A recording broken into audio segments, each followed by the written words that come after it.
गांव संगराना में एक कैथलिक चर्च है जहां कुछ नन रहती हैं।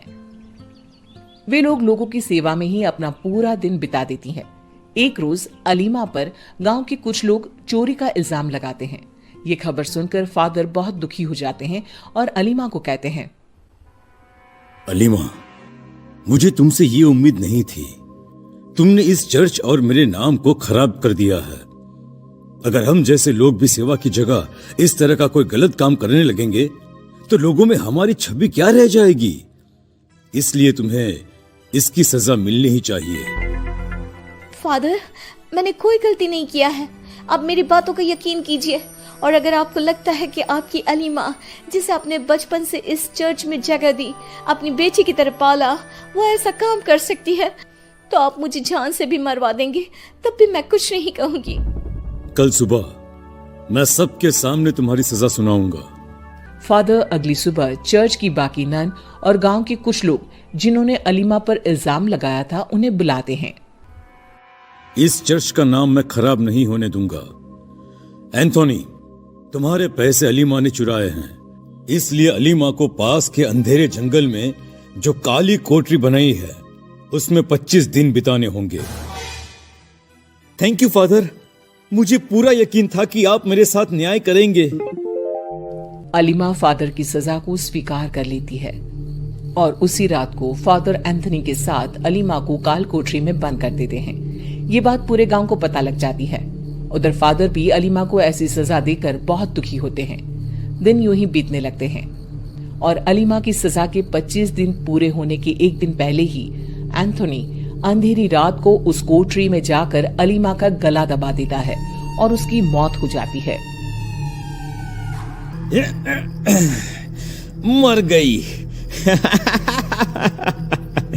मेरे रास्ते का कांटा हट गया और किसी को मुझ पर शक भी नहीं होगा।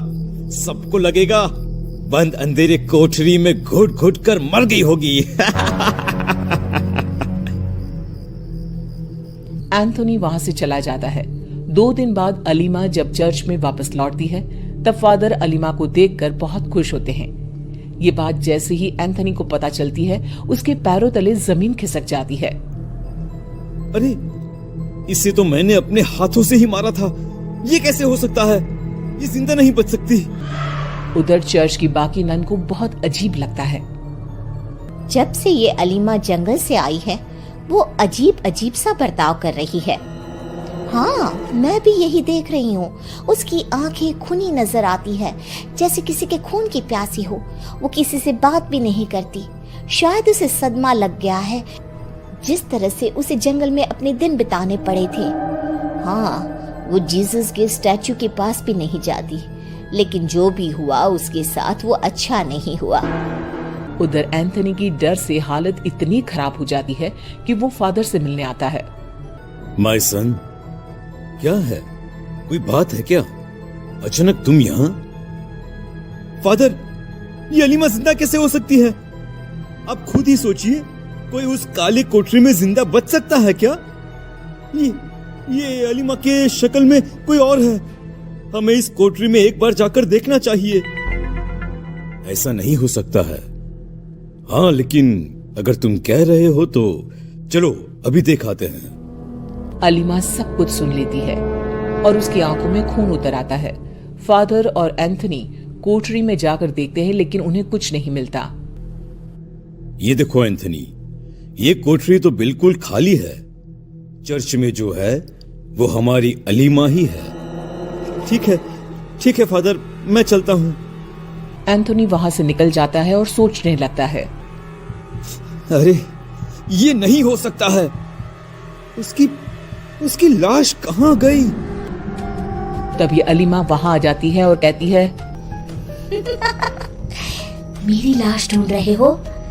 अब उस कोठरी में तुम्हारी लाश मिलेगी सबको। मुझे माफ कर दो सिस्टर, मेरी लालच ने मुझसे ये सब करवाया है। अलीमा की शक्ल बदलने लगती है, गर्दन लंबी हो जाती है और आंखें बाहर की ओर आ जाती है।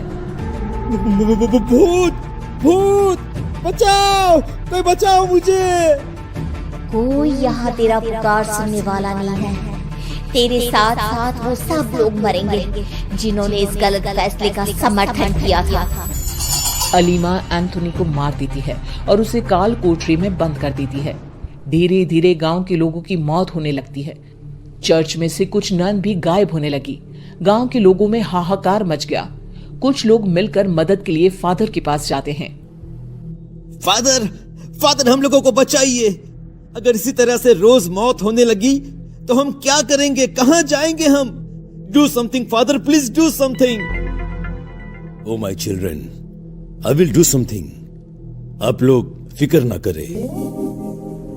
फादर अपने कमरे में बैठे बैठे गहरी सोच में डूबे हैं। उतने में ही उस अंधेरे कमरे में उन्हें एक लड़की नजर आती है। फादर चेयर से खड़े हो जाते हैं। कौन है वहां?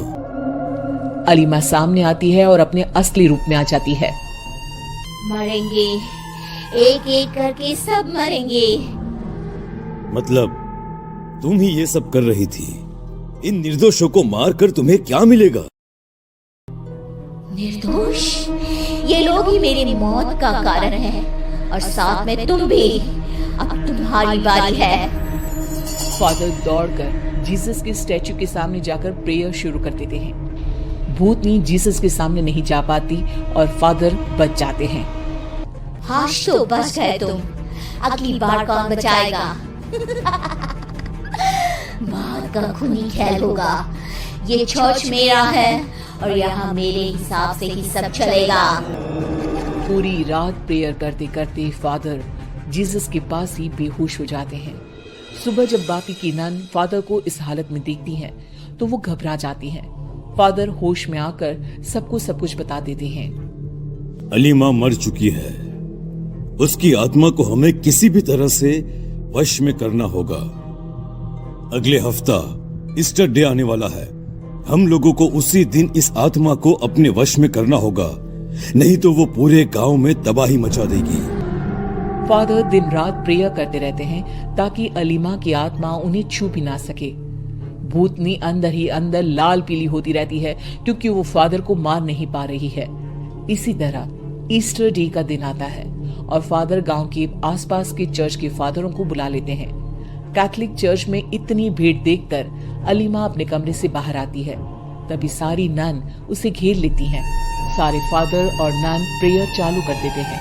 अलीमा अपने असली रूप में आ जाती है और छटपटाने लगती है। तूने क्या सोचा? इस तरह तू मुझे कैद कर लेगा? कभी नहीं। मैं तुझे मारे बिना नहीं कैद होने वाली। अगर मेरी मौत से तेरी आत्मा को शांति मिल जाएगी तो इस गांव और अपने इस चर्च के लिए अपनी जान की कुर्बानी भी दे सकता हूँ। कम से कम ये खूनी खेल तो खत्म होगा। हाँ, मुझे बस तेरी मौत का इंतजार है, फिर मैं खुद ही यहाँ से चली जाऊंगी। तेरी मौत से ही मुझे सुकून मिलेगा। फादर खुद को आग लगा लेते हैं और मर जाते हैं। फादर की मौत से अलीमा को शांति मिल जाती है और उसकी आत्मा मुक्त हो जाती है, जिसके बाद गांव वाले और चर्च की सब नन मिलकर फादर के लास्ट राइट्स पूरे कर उन्हें चर्च के पीछे ही दफना देते हैं।